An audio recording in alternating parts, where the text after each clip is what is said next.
Hello, coucou toi. Alors aujourd'hui on va parler de la dissertation. Être libre, est-ce faire ce qui nous plaît? Pour commencer, être libre, on peut dire évidemment que c'est faire vraiment ce qui nous plaît, parce que être libre, c'est le contraire de être esclave. Quand on est esclave, on obéit à des ordres, nous ne sommes pas maîtres de nous-mêmes, alors que quand nous sommes libres, nous avons la capacité, nous avons la possibilité et nous avons également le droit de faire ce qui nous plaît. On pourrait donc dire de prime abord que la liberté, c'est vraiment faire ce qui nous plaît, parce que si on ne faisait pas ce que nous voulons, et ben on ne se sentirait pas libre et on serait malheureux, parce qu'en réalité on peut dire que on se sent heureux quand on se rend compte qu'on obéit à nos propres ordres à nous. Sauf qu'il y a donc une nuance dans le mot liberté, c'est que on peut parler de la capacité mais on peut également parler du droit. Par exemple, on peut avoir la capacité de savoir conduire mais nous n'en avons pas le droit parce que nous n'avons pas le permis. Alors on peut dire par exemple que vers la fin de notre formation, voilà, nous avons subi suffisamment de cours pour pouvoir se permettre de dire que nous avons la capacité de pouvoir conduire, mais nous n'avons pas encore le permis de conduire, donc nous n'avons pas le droit. Donc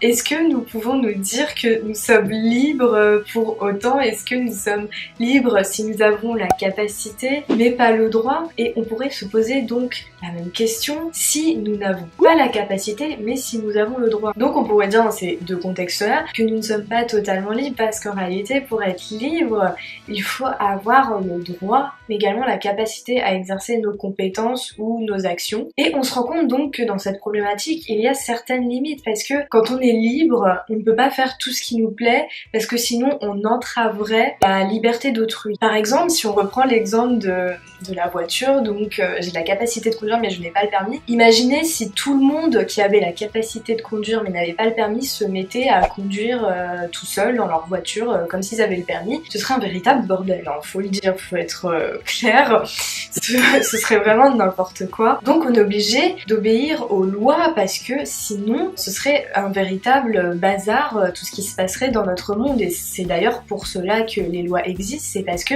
comme disait Rousseau, notre liberté s'arrête là où commence celle des autres. Parce que si tout le monde faisait ce qui lui plaisait, mais vraiment tout, chaque personne empêche l'autre d'être libre. Par exemple, si on devait respecter le choix des parents qui veulent que leurs enfants deviennent avocats par exemple, alors que leur enfant n'a pas envie de devenir avocat, et bah si on devait respecter leur choix, cela entraverait la liberté de leur enfant, puisque lui, il ne veut pas devenir avocat, il veut faire un autre métier qui ne correspond pas au choix de ses parents. Mais voilà, c'est ça le problème, c'est qu'on ne peut pas respecter les choix de tout le monde, parce que ça rentrerait en totale contradiction. Et enfin, on voit bien que là, il y a un problème qui s'impose, c'est-à-dire que si les parents sont libres de faire ce choix pour leur enfant, l'enfant qui n'est pas en accord avec le choix de ses parents, et ben il ne va pas être heureux, parce que justement il ne va pas être libre à ce moment-là de pouvoir faire ce que lui il veut. Un autre exemple aussi qui pourrait illustrer cette phrase de Rousseau, à savoir notre liberté s'arrête là où commence celle des autres, c'est les lois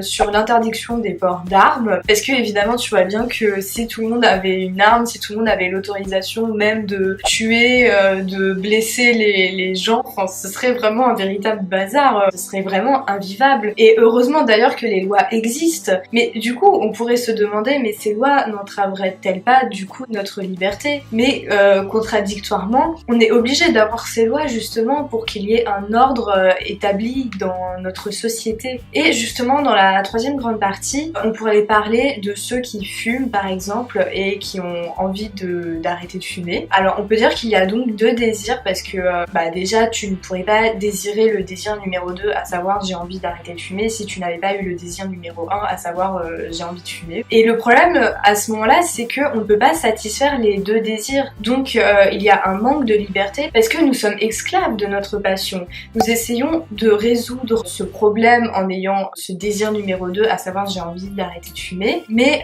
on n'arrive pas à le résoudre, parce que en réalité quand on se dit j'ai envie d'arrêter de fumer mais qu'on continue, c'est parce qu'on éprouve toujours le désir de fumer. Et étant donné qu'on n'a pas concrétisé le désir numéro 2, à savoir j'ai envie d'arrêter de fumer, nous ne sommes pas libres, parce que nous sommes esclaves de notre passion. Et comme nous avons vu au début, la liberté c'est le contraire de l'esclavage. Et donc c'est à partir du moment où on a réussi à tirer satisfaction du deuxième désir, parce que si on ne tirait pas satisfaction de ce désir, à savoir arrêter de fumer, on continuerait toujours de fumer, parce que on n'est pas heureux tout simplement. Donc j'espère que cette vidéo t'a plu, n'hésite pas à aller voir dans la description, je vais mettre le lien de mon site internet qui t'amènera justement sur l'article où la problématique sera vraiment bien développée. Il y aura également deux introductions différentes, donc une qui a été faite par mon professeur de philo lui-même et une autre qui sera le début de la dissertation complète avec voilà intro, développement et conclusion. N'hésite vraiment pas à t'abonner pour être mise au courant de mes prochaines vidéos, ce sera plus simple pour toi et en plus c'est gratuit. Partage cette vidéo un maximum et surtout